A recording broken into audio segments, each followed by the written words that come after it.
할렐루야. 하나님의 크신 사랑이 이 시간 우리 가운데 가득한 줄 믿습니다. 오늘 우리는 창세기 5장 21절로 24절의 본문을 가지고 2026년도 신년 감사 예배, 바로 외로움이 주는 유익이라는 제목으로 하나님의 말씀을 함께 나누도록 하겠습니다. 저는 새해를 맞이해서 제 딸과 함께 책상에 앉아서 카드 게임을 했습니다. 여러분들은 새해 첫날 무엇 하셨습니까? 이런 게임이죠. 우노 게임인데. 근데 참 이상합니다. 분명 제 딸이죠. 제 딸이 저보다 손이 크지 않지 않습니까?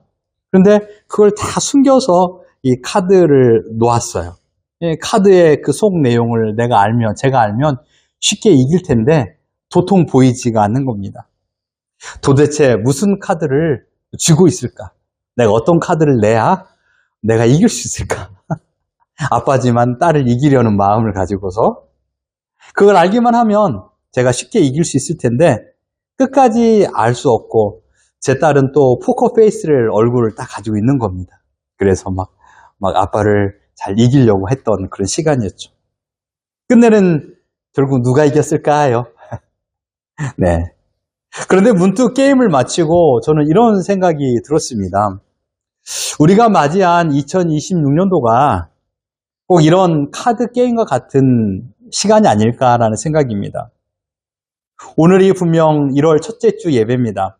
사실 우리 중 누구도 올 한 해 어떤 일이 일어날 것인지 알 사람이 있겠습니까? 아무도 모릅니다. 어떤 달에는 행복이라는 카드를 쥐어 받을 때도 있고요. 어떤 달에는 부족함이라는 카드를 쥐어 받을 때도 있습니다. 또 어떤 날에는 기쁨의 카드를 받을 때도 있고요. 어떤 달에는 슬픔이라는, 괴로움이라는 카드를 받을 때도 있을 것입니다. 보이지 않기에 우리는 때로는 불안하고 막막한 시간을 보내기도 합니다. 하지만 여러분, 우리에게는 세상 사람과 다른 그 뭔가가 있다는 사실을 아셔야 됩니다. 차이점이죠. 인생이라는 숨겨진 카드 게임을 모르지만 이 인생의 카드 게임 판을 짜시고 그 카드를 분배하신 분이 계시니 그분이 바로 우리 아버지 하나님이신 줄 믿습니다. 세상 사람들에게 알 수 없는 미래는 불안한 마음을 갖게 하지만 하나님의 자녀인 우리에게 알 수 없는 미래는요, 하나님의 선하신 계획이 나타날 기대장이라는 사실입니다. 이것이 다른 점입니다. 세상 사람들은 두려움으로 맞이하는 시간이지만 우리는 기대로 맞이할 수 있는 것입니다. 내가 쥔 카드가 무엇이든지 공급자 되시는 하나님께서 결국 우리를 승리의 길, 곧 하나님께서 함께 하심으로 승리의 삶을 살아갈 줄 믿습니다. 내가 능력이 있어서 승리하는 게 아닙니다. 이겨내는 게 아니죠. 하나님께서 함께 하여 주시기 때문에 우리는 최고의 히든 카드를 가지고 살아갈 수 있는 것입니다. 오늘 이 말씀을 통하여 보이지 않는 카드를 두려워하는 인생이 아니라 그 카드를 쥐고 계시는 하나님을 소망하는 복된 예배가 되기를 바랍니다. 새해를 맞이한 사람들이 제일 많이 하는 인사가 이겁니다. 새해 복 많이 받으세요. 하지만 정작 우리 마음 한구석에는요, 설명하기 힘든 공허감, 즉 외로움이 있습니다. 외로움. 오늘날 우리는 인류 역사상 가장 편리한 시대를 살고 있습니다. 한 번만 클릭만 해도 SNS를 통하여 수천 명을 팔로우할 수도 있고 친구를 맺기도 할 수가 있습니다. 하지만 역설적으로 표현하면 우리는 어느 때보다 더욱더 외로움 속에서 살아가고 있습니다. 도시는 거대해졌습니다. 내가 속한 그 그룹, 내가 소속된 회사는 더 커졌습니다. 사람들이 많아졌고 나를 알아보는 사람도 많고 인사하는 사람도 많이 있습니다. 그러함에도 불구하고 나의 외로움은 더 커져만 갑니다. 여러분, 외로움은요, 차별이 없습니다. 사랑한 이와 사별하는 사람도, 평생을 바친 직장에서 쫓김을 당한 사람도, 병상에 누워있는 환자도 모두 다 외로움을 경험하게 됩니다. 심지어 많은 사람 속에 섞여서 웃고 즐겁게 떠들고 있지만 정작 성공한 사람에게도 외로움은 성큼성큼 찾아옵니다. 회사 또는 직장이라는 거대한 조직에 소속되어 있지만 혼자 있는 시간은 많습니다. 학교에서도 심지어 가정에서도 외로움 속에 살아가는 사람들이 많다라는 사실입니다. 하지만 여러분, 인생의 사용 설명서인 성경은 이 외로움을 다른 모습으로 정의하고 있습니다. 세상에서 외로움은 고독이지만 하나님께서 우리에게 주시는 이 외로움은 우리를 파괴하는 괴물이 아닙니다. 우리를 멸망시키고 우리를 자멸하게 만드는 그런 무서운 핵폭탄이 아닙니다. 하나님께서 우리를 만나기 위하여 보내신 초대장이 외로움이에요. 그러니 지금 여러분이 외로움을 느끼고 계시다라면, 외로움의 시간을 경험하고 있다라면 이것은 세상 속에 나가라는 뜻이 아닙니다.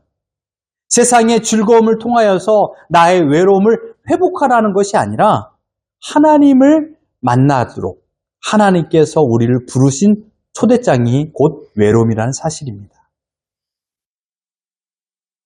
오늘 본문에 등장하는 에녹. 그 에녹 또한 외로움의 시간을 보냈지만 어떻게 위대한 도약의 기회로 만들었는지 말씀을 간단히 생각해 보도록 하겠습니다. 성경은 에녹에 대하여 아주 독특한 특징을 보여주고 있습니다. 창세기 5장은요, 바로 아담의 계보가 계속 나열되어 있어요. 그런데 그 계보의 특징이 바로 낳고 살다가 죽었다, 이 세 단어입니다. 아담의 계보를 보면 낳고 살다가 죽었다. 그런데 에녹의 대목에 와서 이 틀이 깨집니다. 이 방식이 깨지죠. 자, 에녹은 65세에 무두셀라를 낳았고, 그리고 무드셀라를 낳은 후 300년을 하나님과 동행하였다라고 말하고 있습니다. 여러분, 에녹이 살았던 시대는요, 가인의 후예들이 살았던 시대였습니다. 도시 문명이 발달되었습니다. 화려한 기술이 만들어졌던 때입니다. 사람들은 성을 쌓고 기술을 만들었습니다.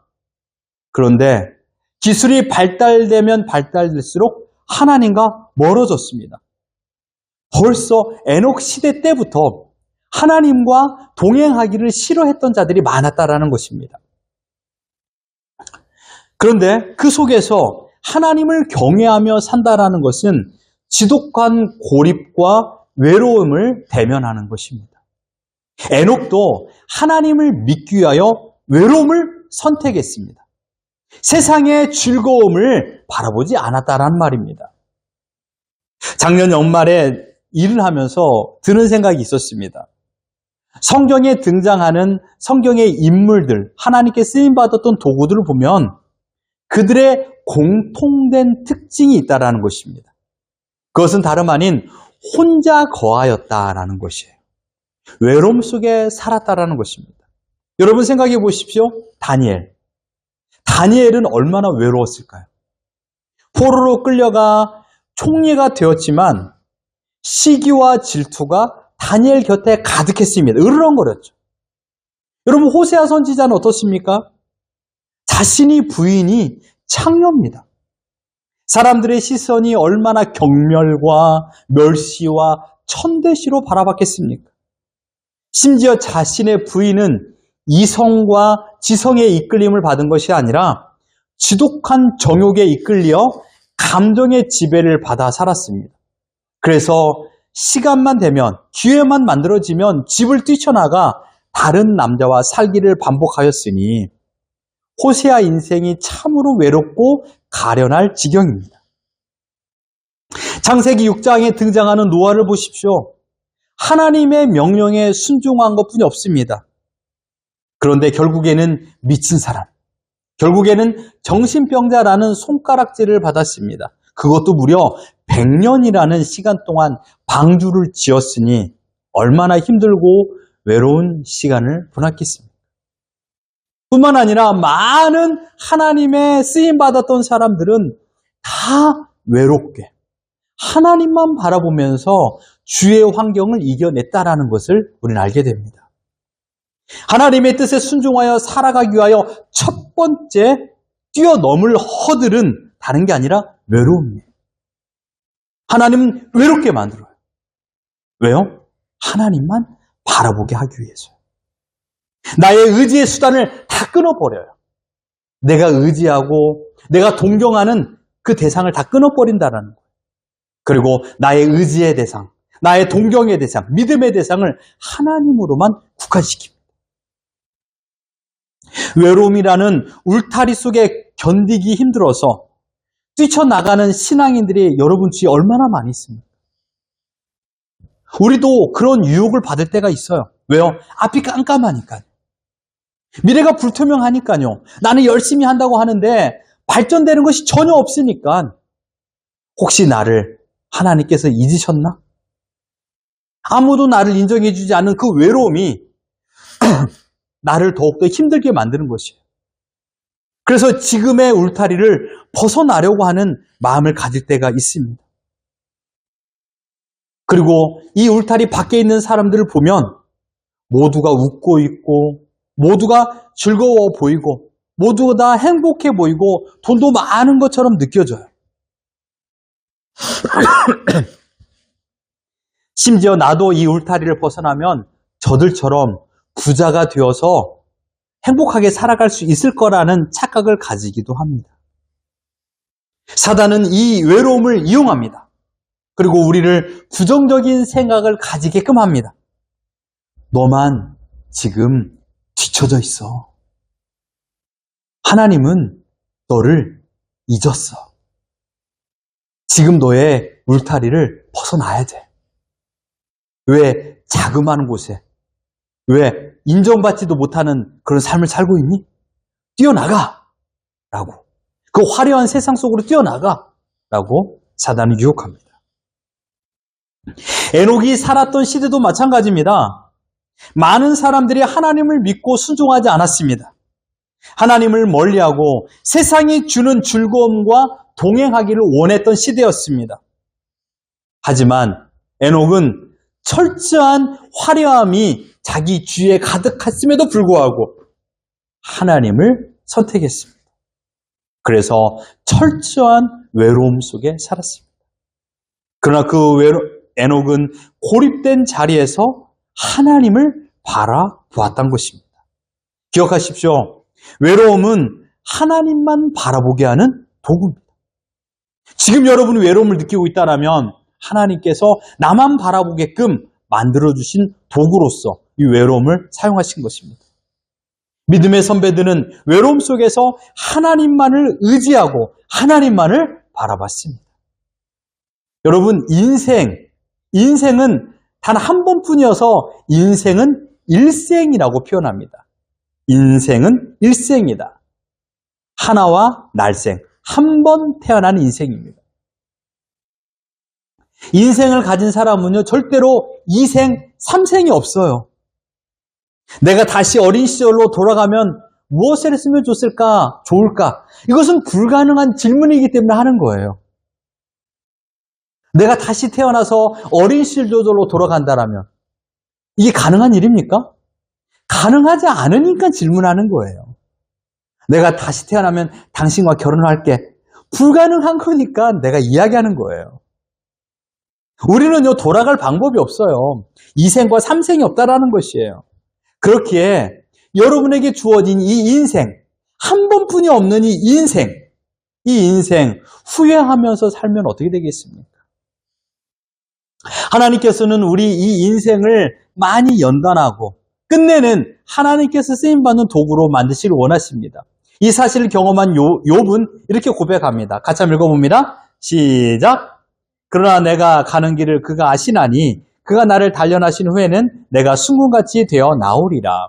여러분, 오늘 보셨던 서두의 말씀처럼 욥은 이렇게 표현한 것이에요. 하나님께서 내가 가져야 될 카드를 아셨다라는 겁니다. 내가 어떤 카드를 다음 달에 받을지 알았다라는 거예요. 내가 가는 길을 그가 아시나니. 욥은 어떤 카드를 받을지 하나님께서 알고 계심을 믿었습니다. 그리고 그 말씀에 순종하여서 외로움 속에서 믿음을 지켰습니다. 여러분 지금 외로우십니까? 여러분 곁에 하나님께서 함께 하시고 여러분을 지금 순금으로 만들어 가고 있습니다. 그러기 위해서는 세상의 소음을 차단해야 됩니다. 이 외로움은 깊은 영성을 만드는 거룩한 용광로가 되는 것입니다. 오늘 본문에 등장하는 에녹의 인생은 2부작으로 말할 수 있습니다. 65세 이전의 에녹, 그리고 65세 이후의 에녹. 그렇다면 이 65세라는 이 시간 내에 어떤 사건이 발생했습니까? 바로 65세 무두셀라를 출생했다라는 사실입니다. 무두셀라, 그는 과연 누굽니까? 그의 이름의 뜻을 보면 참으로 우리는 하나님의 위대한 카드를 알 수 있습니다. 무두셀라 이름의 뜻은 그가 죽으면 심판이 온다라는 뜻입니다. 참으로 무서운 이름 아닙니까? 그가 죽으면. 그러니까 에녹이 아들을 낳았는데 너가 죽으면 심판이 올 거야 라는 이름으로 무두셀라를 지었어요. 이름을요. 근데 놀랍게도 무두셀라가 성경에서 가장 오래 산 사람입니다. 969세. 그런데 그러면 무두셀라가 죽었을 때 어떤 일이 일어난지 아십니까, 여러분? 여기에 수수께끼가 풀리는 겁니다. 그가 죽으면 심판이 온다라는 것. 이 심판이 다름 아닌 창세기 6장, 7장에 나오는 노아의 홍수, 심판의 홍수를 의미하고 있습니다. 무두셀라가 살았을 때는 홍수가 임하지 않았어요. 창세기 5장의 계보 연대를 계산해 보면은요, 홍수는 정확하게 무두셀라가 죽던 해에 시작됩니다. 에녹은 하나님의 계시에 따라서 그의 아들을 이름을 무두셀라로 지었던 것입니다. 세상은 먹고 마시고 즐거우니라 바빴지만 에녹은 세상을 등지고 스스로 외로움을 선택하였습니다. 에녹은 다가올 미래, 내 아들이 죽는 그날 심판이 올 것이다. 그러면 나는 무엇을 해야 될 것인가? 그래, 나는 하나님과 동행해야 돼. 그래서 외로움, 에녹에게 있어서 외로움은 단순한 외로움이 아니라 혼자 있는 시간이 아니라 다가올 하나님의 심판을 준비하는 인큐베이터라는 시간이었습니다. 여러분, 요셉을 보십시오. 인생 가운데 경험하고 싶지 않은 두 가지가 있어요. 그 두 가지가 뭐냐면 버림을 받는 것. 여러분, 버림을 받는 것 원하는 인생 있습니까? 그리고 외로움에 거하는 것. 여러분 좋아하십니까? 이 두 가지 좋아하는 사람 없습니다. 하지만 요셉은 이 두 가지를 다 경험했어요. 형들에게 버림을 받았습니다. 애굽의 차가운 감옥에 갇혔습니다. 결국 그는 외로움에 살았습니다. 그 지독한 외로움 속에서 그는 무엇을 했습니까? 낙심했나요? 절망했나요? 아니요. 하나님과 동행했어요. 어쩌면 세상의 많은 소음을 하나님께서 친히 차단하고 애굽의 깊은 감옥으로 던짐을 받은 것입니다. 요셉은요, 하나님의 극약 처방입니다. 그리고 그곳에서 하나님과 동행했습니다. 요셉은 그곳에서 하나님의 지혜를 배웠을 것입니다.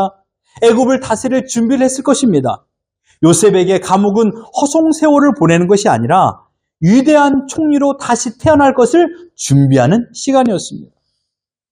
지금 여러분이 처한 자리가 비록 감옥처럼 답답하고 외로울지라도 여러분 그곳에 하나님께서 생명의 씨를 심으셨습니다. 여러분 천국은 다른 곳이 아니에요. 하나님과 함께하는 그곳이 천국인 줄 믿습니다. 외로움이 있다 할지라도 하나님과 함께한다라면 그 하나님과 함께하는 그 자리가 천국인 것입니다. 하나님께 사랑을 고백하는 그 자리가 하나님을 만나는 자리입니다. 고독의 골짜기에서도 하나님의 예비된 계획이 있으니 외로움을 느낄 때 여러분 이것을 기억하십시오. 외로움은 새로운 미래를 준비하는 인큐베이터라는 사실입니다. 하나님이 지금 나를 위하여 더 큰 것을 준비하는 인큐베이터 속으로 나를 넣으셨구나라고 생각하시면 됩니다. 본문 24절 같이 한번 읽어봅니다. 시작. 에녹이 하나님과 동행하더니 하나님이 그를 데려가심으로 세상에 있지 아니하였더라. 에녹은 결정했습니다. 그가 죽으면 심판이 오리라. 하나님의 계획, 하나님의 카드를 알았고, 그래서 그는 하나님과 동행하기로 결정하였습니다. 여러분, 동행이라는 말은 히브리어로 함께 걷는다라는 뜻이에요. 동행한다라는 것은 함께 걷는다. 에녹은 하나님과 동행하였다라고 표현했습니다. 인생은 동행의 연속입니다. 어떤 사람이든 함께 걸어가죠. 내가 좋아하는 사람과 걸어가기도 하고요. 내가 싫어하는 사람, 아니 다른 말로 표현하면 내가 좋아하지 않는 사람과도 동행해야만 합니다. 이 둘 중에 하나, 내가 좋아하는 사람, 내가 덜 좋아하는 사람, 이 둘 중에 한 부류와 동행해야 돼요. 함께 걸어가야 되는 것이죠. 사람뿐만 아닙니다. 경제적으로도, 또는 내가 육신의 건강과 동행해야 됩니다. 함께 걸어가야 됩니다. 또한 건강과 건강하지 않음과 부유함과 부유하지 않음, 이 둘 중에 하나와 걸어가야 돼요. 그래서 행복과 슬픔이라는 두 부류 중에 한 가지를 선택하여 걸어가야 됩니다. 그러므로 동행은 사람에게 주어진 숙명입니다. 에녹은 동행의 대상을 세상으로 삼지 않았다라는 사실입니다. 에녹은 동행의 대상을 하나님으로 삼았습니다. 이것이 매우 중요합니다. 나는 어떤 사람과 어떤 부류와 동행할 것인가, 이것을 결단해야 됩니다. 세상과 동행할 것인가, 하나님과 동행할 것인가, 나는 기쁨과 동행할 것인가, 원망과 불평과 동행할 것인가, 나는 소망과 동행할 것인가, 아니면 매일마다 불평과 동행할 것인가.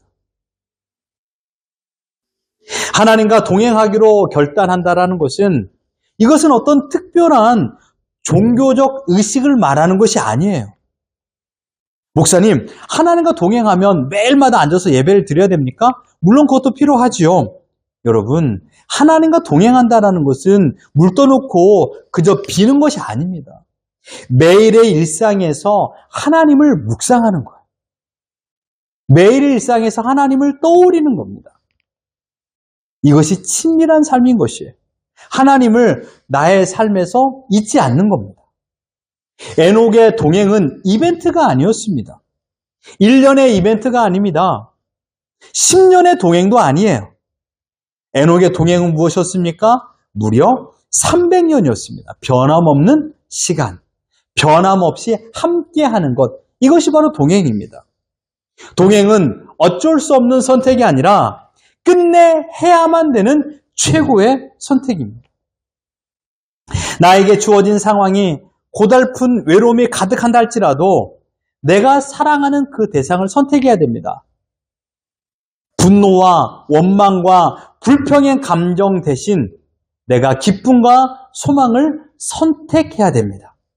이 일을 허락하신 하나님을 인정하면서, 지금의 환경을 허락하신 하나님을 의지하면서, 지금 나에게 주어진 이 카드를 내가 순순히 받으면서 이 카드를 주신 하나님을 인정하는 것, 이것이 바로 하나님과 함께하는 곧 동행의 믿음의 삶입니다. 기쁠 때나 슬플 때나 자녀를 키우는 일상의 분주함 속에서도 에녹은 하나님을 놓치지 않았습니다. 사람들의 눈을 의식하며 인기를 소망하며 살지 않았다라는 것입니다. 오직 그의 한 가지 소망은 하나님을 기쁘시게 하는 것이 소망이었습니다. 그게 바로 동행입니다. 이러한 순종의 삶을 살았던 에녹의 평가를 히브리서 11장 5절에 이렇게 말합니다. 같이 한번 읽어봅니다. 시작. 믿음으로 에녹은 죽음을 보지 않고 옮겨졌으니 하나님이 그를 옮기심으로 다시 보이지 아니하였느니라. 그가 옮겨지는 전에 하나님을 기쁘시게 하는 자라 하는 증거를 받았느니라. 여기에 눈여겨 보이는 단어가 있습니까? 하나님을 기쁘시게 하는 자. 여러분, 무엇이 하나님을 기쁘시게 하는지 아십니까? 하나님과 함께하는 것.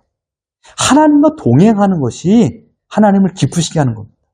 여러분, 제가 제 자랑을 하나 해볼까요? 제가 살면서 가장 기쁜 순간이 언제인지 아십니까? 언제일까요? 네. 제가 사랑하는 사람과 함께 할 때가 가장 즐겁습니다. 누군지 알죠, 여러분? 네. 옆에만 있어도 좋아요. 그냥 바라보기만 해도 좋습니다. 여러분 예전에 한국 TV에 이런 노래 아십니까? 보고 있어도 보고 싶은, 보고 있어도 보고 싶은 이런 노래가 있어요. 드라마의 한 장면인데 옛날 드라마입니다. 네. 보고 있어도 보고 싶은 사람이 있잖아요. 내 앞에 있어요. 보고 있어요. 그래도 또 보고 싶은 사람. 그 사람만 있으면 너무 행복해요. 그 사람만 있으면 너무 기뻐요. 그 사람만 생각하면 어려움도 쉽게 이겨내요. 견디는 힘을 내가 공급받는 거예요. 하나님도 마찬가지입니다. 하나님께서 가장 기뻐하는 사람은 누구냐? 하나님과 동행하는 사람이에요. 하나님을 생각하고 하나님을 묵상하고 하나님을 기억하고 하나님을 더 의지하는 사람. 하나님을 의지하면 하나님은 밀어내지 않아요. 너 왜 나를 귀찮게 하니? 그만 좀 나를 의지해라. 나만 그만 바라봐. 라고 하지, 하나님은 그러지 않아요. 하나님은 하나님을 의지하면 의지할수록 더 좋은 것을 내미십니다. 사람은요, 의지하면 의지할수록 힘들어 하잖아요. 귀찮다고 생각하잖아요. 그런데 하나님은 반대예요. 의지하면 의지할수록 더 좋은 것을 주시는 하나님이세요. 에녹은 하나님을 기쁘시게 했습니다. 어떻게 해요? 하나님과 동행했기 때문입니다. 하나님과 동행했던 것, 이 동행이 하나님을 기쁘시게 했습니다. 여러분, 장수하는 것보다 내가 무엇을 먹느냐보다 더 중요한 것이 있는데 그것은 바로 어떻게 사느냐 이것입니다. 에녹은 우리 보기에 365년, 엄청난 긴 시간이지만요. 그 당시 시간으로 보면 무두셀레 그 아들은 969세를 살았잖아요. 근데 얼마나 단명한 것입니까? 365년을 살았으니요. 그렇지만 그는 어떤 인생을 살았습니까? 결국 죽음을 경험하지 아니하고 하나님이 계시는 천국으로 옮김을 당했던 그런 첫 번째 사람이 되었습니다. 하나님과 동행하는 자는 죽음의 골짜기조차 빛으로 통과하게 되는 것입니다. 그렇다면 저는 여러분께 2026년도를 맞이하여 질문하고 싶습니다. 여러분은 누구와 걷겠습니까? 여러분 누구와 동행하시겠습니까? 사랑하는 성도 여러분, 하나님과 동행하면 인생의 모든 두려움은 사라질 수밖에 없습니다. 왜요? 내 현실이 어렵다 할지라도 하나님을 믿는 믿음이 더 강하기 때문이에요. 하나님께서 목적이 있어서 나에게 이런 카드를 주었다라는 것을 알고 있기 때문에 어려움이라는 것을 극복할 수 있는 것입니다. 내가 힘이 있어서가 아니에요. 여러분, 이 문구에 오해하지 마십시오. 하나님을 믿으면 어려움이 하나도 오지 않을 거야. 이게 아니에요. 모세처럼 홍해 앞에서도 당당히 맞설 수 있습니다. 왜요? 하나님께서 곁에 계시기 때문입니다. 다윗처럼 골리앗 앞에서도 물맷돌을 들고 나갈 수 있습니다. 왜요? 하나님께서 옆에 계시기 때문이에요. 다니엘이 사자굴에서 평안히 잠을 들 수 있었던 이유도 다니엘이 능력이 있어서가 아니라 하나님께서 함께 하기 때문이에요. 여러분, 다니엘 보십시오. 사자굴에서 잠을 잡니다. 왜요?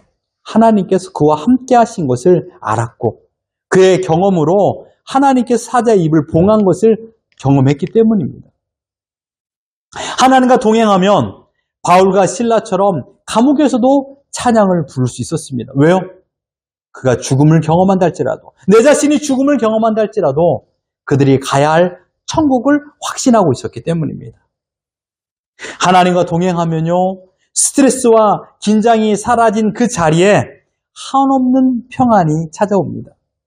내 힘으로만 살려고 하니 늘 불안하고 긴장될 수밖에 없는 것이죠.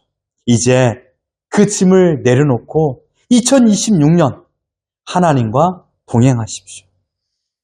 동행은 결단으로부터 시작됩니다. 내가 누구와 동행할 것인가? 결단이 있어야 됩니다.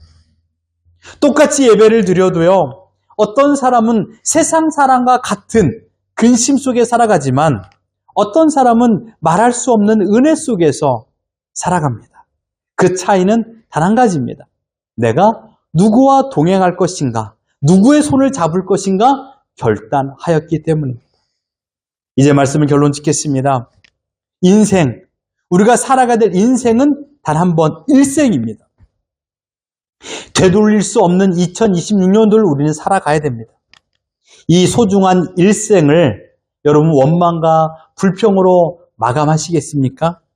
아니면 이 외로움을 디딤돌 삼아 하나님과 친밀한 동행으로 사시겠습니까? 2026년 하나님은 여러분을 동행의 자리로 부르셨습니다. 여러분의 외로움은 하나님께서 나와 함께 걷자라고 손을 내민 초청장입니다. 에녹처럼 오늘 결단하십시오. 나는 하나님과 함께 걷겠다. 다시 안 올 2026년도를 후회와 원망으로 사시지 마십시오. 두려움과 근심으로 삶을 살지 마십시오. 우리 눈에 보이지 않는 숨겨진 2026년도의 카드를 하나님께서는 모두 알고 계십니다. 비록 우리가 살고 있는 이 현실이 험하고 고독할지라도 주님과 함께 걷는 300년의 에녹처럼 우리도 매 순간 하나님과 동행함으로 하나님을 기쁘시게 해드리는 올 한 해를 살아가길 바랍니다. 하나님과 동행하십시오. 그럴 때 여러분은 진짜 인생을 살아갈 것입니다. 외로움은 끝이 아니라 주님과 뜨거운 사랑이 시작되는 시작점입니다. 죽음을 뚫고 지나가는 영생의 기쁨이 여러분 한 해 가득하기를 예수 그리스도 이름으로 축원합니다.